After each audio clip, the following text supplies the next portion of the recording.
What would happen if Donald Trump ate Somali food for 7 days? Day 1. Donald Trump eats Somali rice for the first time. The spices hit so hard his hair almost moves. He asks, "Why does this rice have flavor?" His mouth is confused, but his soul is curious. Day 2. He tries injera. It's soft, buttery, and perfect.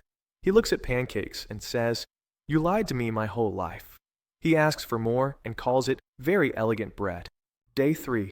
Chicken Sakar changes everything. The turmeric starts fixing his skin so it looks better.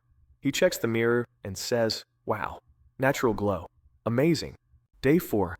He eats sambusa. One bite and he goes quiet. Old memories wake up. He starts saying, "Maybe immigrants are not so bad." Nobody knows why he is emotional, but the sambusa effect is working. Day 5. He eats basto and doesn't stop. He says Italian food is fake news. He Googles Somali names and practices saying Farah Abdullahi in secret.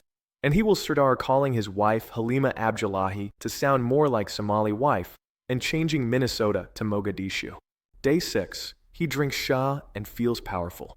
He wears a Somali traditional clothes at home and says it's very comfortable, very smart. He starts greeting people with Iska Warren.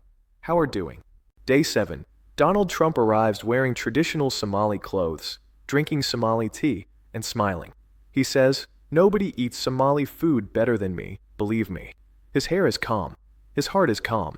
Somali food has done its work. So what would happen if Donald Trump ate Somali food for 7 days? Transformation. He would not call Somalis garbage anymore.